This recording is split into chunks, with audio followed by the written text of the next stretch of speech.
So I wanted to dive in and ask you on your daily day basis, how does artificial intelligence affect you? Me, for instance, like as soon as I wake up, I already know how many hours I slept, if I snored, like how does it affect you on a daily day basis?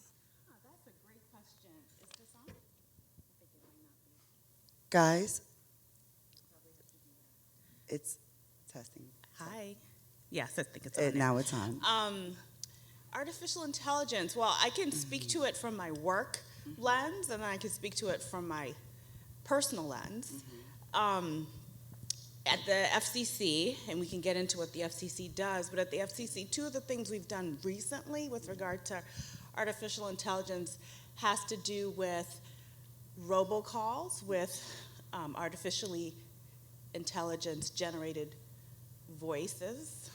So we've taken action to say that carriers have to be very careful because we have the regulatory overview with regard to robocalls. So we've taken some action to make sure that consumers aren't targeted with artificial voice robocalls, which recently have been used in the context of elections, trying to discourage folks from voting. Okay, and the second area has to do with advertisements for elections. You know, there's a lot of AI-generated images, and the FCC has oversight over election ads that are on the broadcast channel, so that would be radio and television, broadcast television, and we're looking into how to make sure consumers get accurate information. So those are two ways in my work life. In my personal life, well, I have a lot of devices in my home, which are smart devices, and they learn things like how I like the temperature, what time I want to learn about the weather, what's the best route to Starbucks in the morning or the best route to work. So I think it's ever present in all the smart devices around me. And of course, anytime you're on Instagram or Facebook or whatever social networking platform you may use, the algorithms serve up content based on what it thinks you might want or what your profile is, and all of that is using artificial intelligence, of course. And I'm learning that I'm also consuming a lot of artificial intelligence influenced music. I learned that yesterday. Yeah. I didn't even know that. Unbelievable. So it's everywhere. It's everywhere. It's the new hotness. How is AI helping you in your daily day basis now with like what we were talking about yesterday with so much AI and now it's like the new thing? It is the new thing. I definitely think AI technology in general can help to solve big problems. You know, it shortens the amount of time humans need to do complex analysis. So I think that ultimately is helpful. I do want to say, and I think you've heard a little bit about this, and we'll continue to hear about these things from panelists today, is that there need to be guardrails around the use of AI. We know that AI is designed by people who don't necessarily look like us, who aren't from the communities that we all come from, right? And so those biases or perspectives are baked into these algorithms, and sometimes the result of that is discriminatory or unfair. And I do think one of the things we are trying to do, not necessarily at my agency, but in the government, the Biden administration writ large, is look across the spectrum of the use of artificial intelligence and make sure some of those guardrails are flagged and addressed for consumers. And so, you know, everyone in the world has digital inclusion, from the very fortunate to the very less fortunate. Yes. How does the FCC define digital inclusion? Well, we recently, there was a law that was passed during COVID.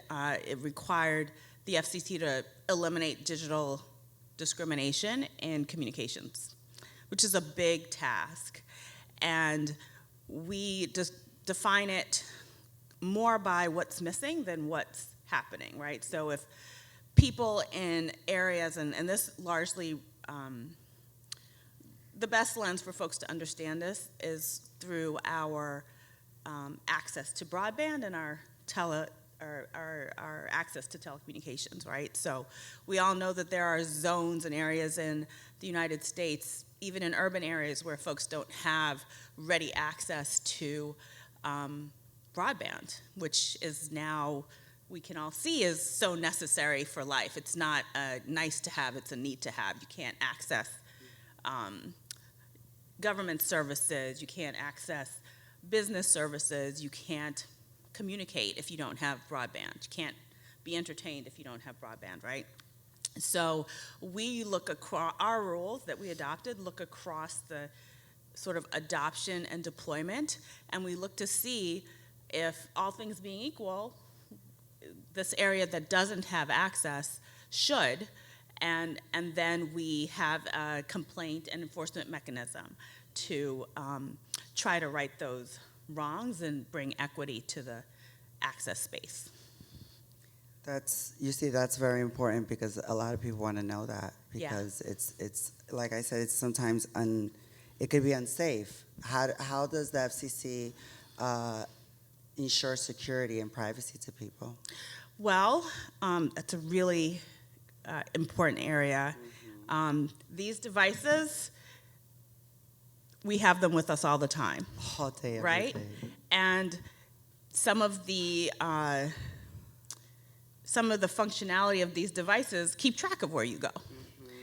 And because the FCC has oversight over telecommunications, we also can have an impact on how carriers use that information, share that information, protect that information with regard to your location, what you're browsing, which apps you're using. All of that is key information related to your person, your personhood, your habits, your financial information. Like, think of anything important to you, it intersects on your mobile phone, and almost everyone has those these days, right? Your Even our smartphone. faces. Even our faces, which is another sort of area with regard to artificial intelligence that we need to be cautious about. So we have a privacy task force. We do things like look at location information. We take action against carriers when there's a data breach that makes your personal information, your personally identifiable information, PII, available to data brokers or just leaks all over the internet. We are continuing to look at things with regard to our consumption of media on our phones, and how our carriers and the other applications on the phone may be subject to certain enforcement procedures when they aren't careful with our data. Like TikTok.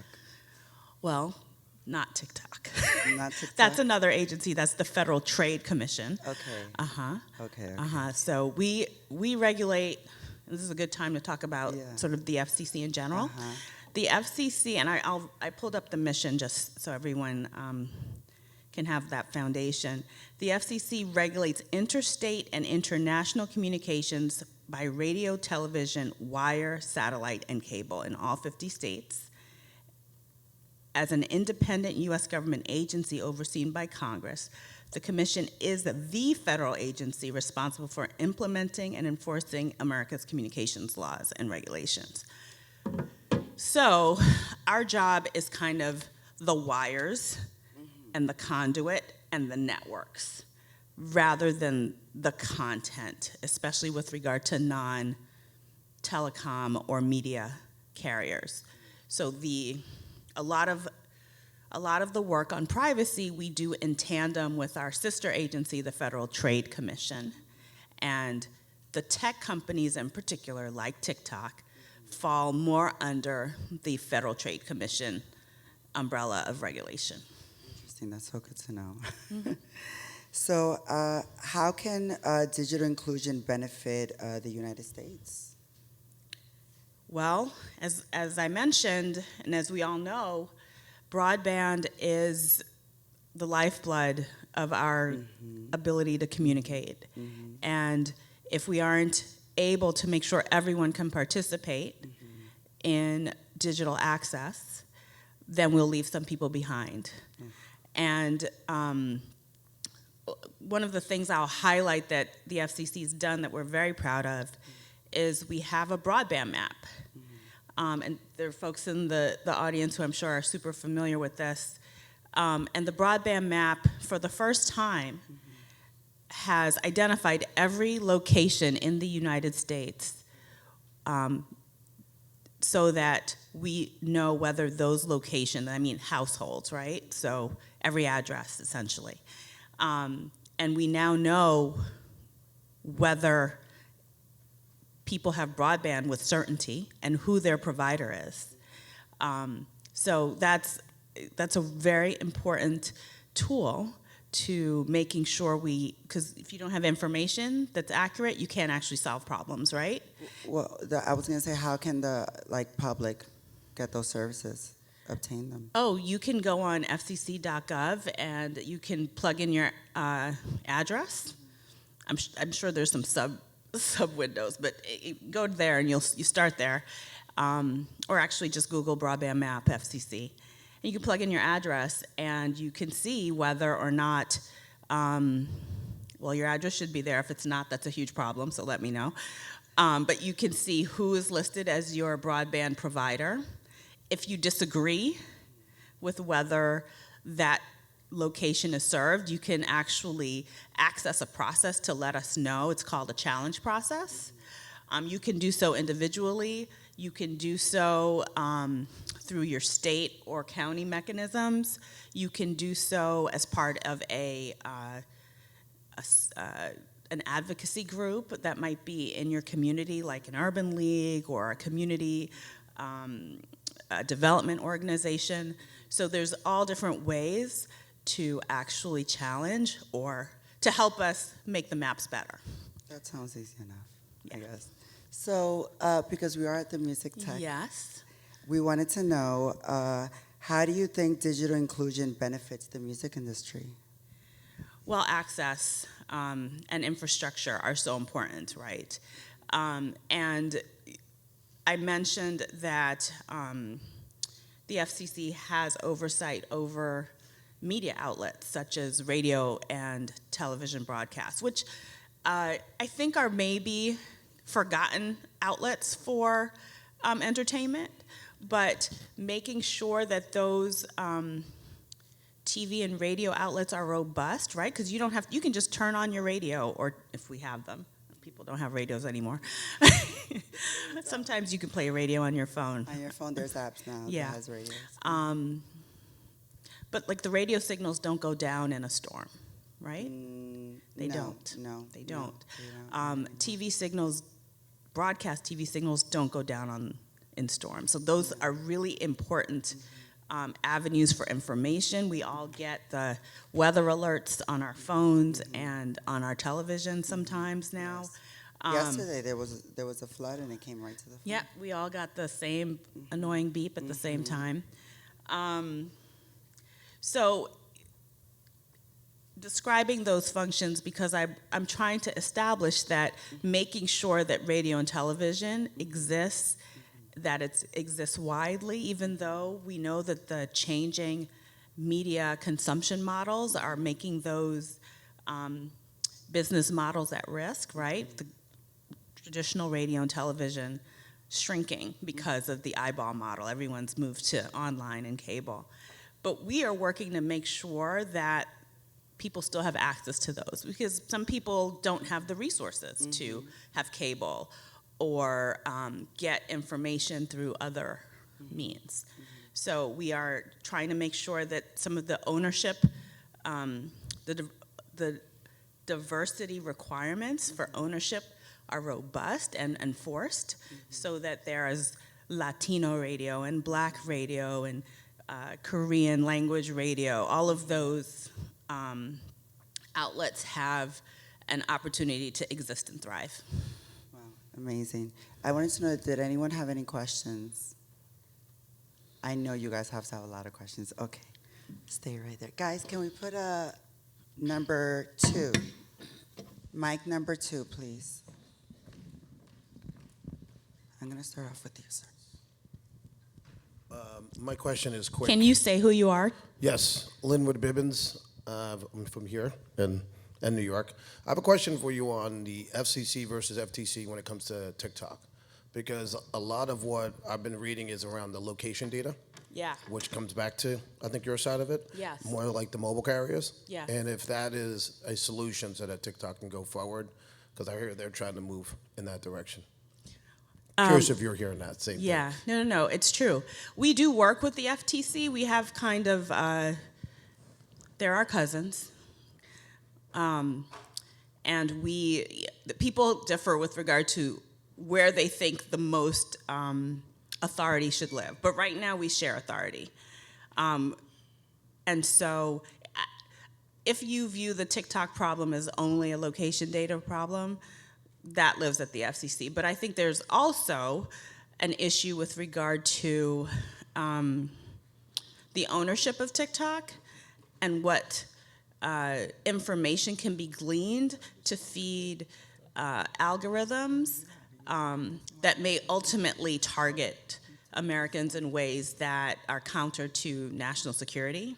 So then there's this whole other sort of 3-letter agency set of issues that don't live at either, and by 3, I guess I'm a 3-letter agency too, but like the national security agencies, there's also that part of the problem that I think lives yet in a third place. So part of the dynamic in the United States is that the regulatory regime is spread across many, many different organizations. We do coordinate, but our regulatory systems were designed before technology, before any of these companies, and so I think we're playing catch up to make sure that we're consistent and coordinated, but it's a great question. Just a follow-up. Yes. Is that the same with all of the social media platforms? So what you just said on the security side of it? Yes. Yes, it is. Anyone else? Thank you. Oh, but I will say the other social media companies are not owned by state-sponsored actors. Yes, ma'am. My question is in regards to the monopoly that sometimes exists or seem to exist in certain areas. For instance, in my area, Orange County, Florida, there is like one internet provider, and they just raise the rates all the time.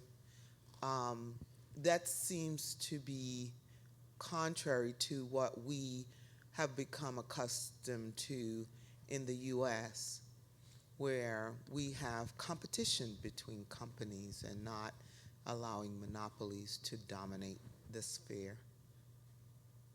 Thank you for that question.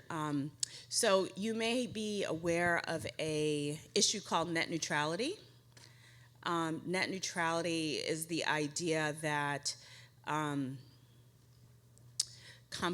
broadband companies can't favor one type of traffic over another.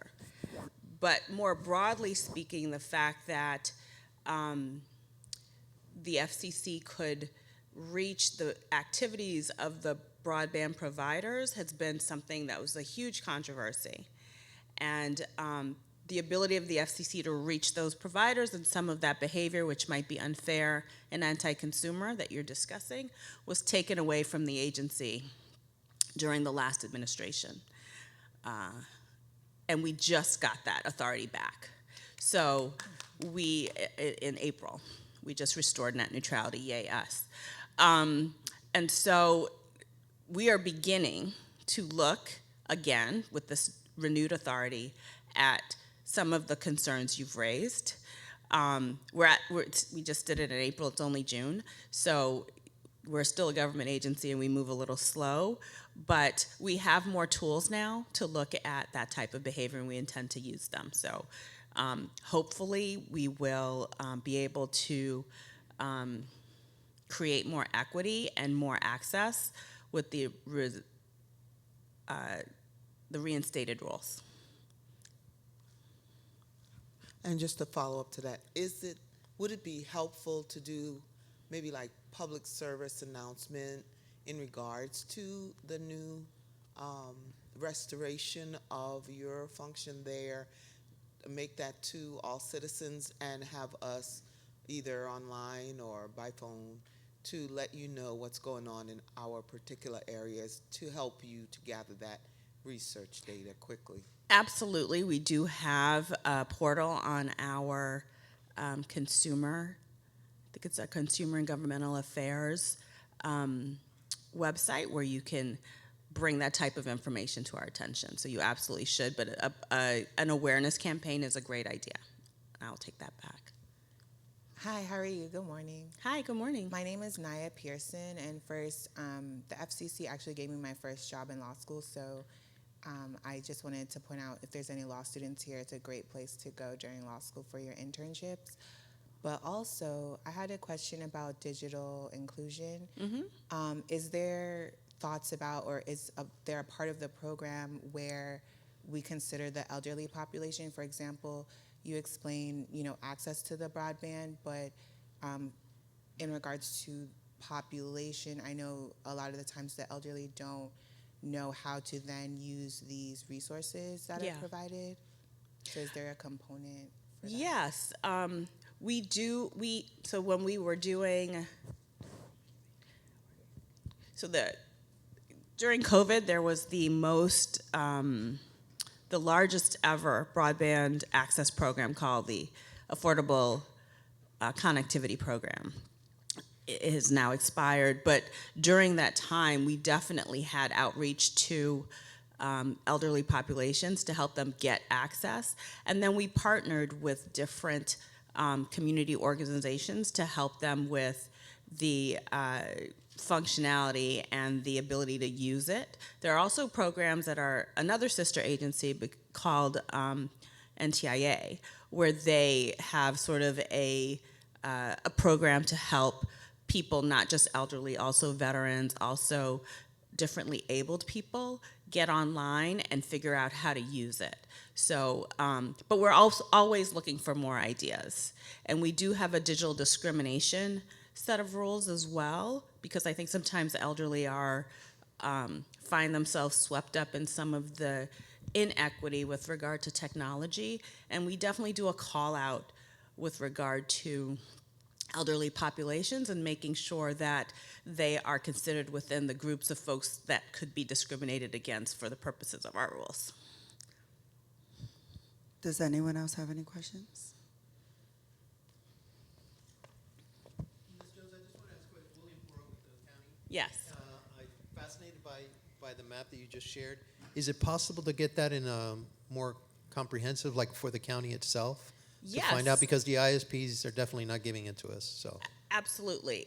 Let's talk offline. Okay. There's special ways that cities, counties, states, sort of government organizations can interact with the map and challenge on behalf of their communities. And we talked a little bit offline, and I understand what your work is, and I think you probably would benefit from seeing what the federal government thinks is the coverage area for your that would county. be great. Thank you, ma'am. Yeah. Anyone else? Okay, Ms. Jones, I wanted to ask you to share with us your daily routine, because you're doing something right. And My daily something routine. that could benefit all of us. I wish I had something meaningful to say, like I meditate, I get up and work out. But like so many people, I wake up, I check my phone, I have a cup of tea, I look out across my backyard, which is filled with birds and different animals. I try to plan my day at that time. I head into work. At some point, my mother will call me. So I'll have that check-in. I'll check in with my friends and my partner. And I'll get into my day, which no day looks the same. But every day is awesome at the FCC. I have an amazing job, and I have an amazing boss. I really feel like I get to do my job. My goal every day is to solve problems and learn something and take that into the next day.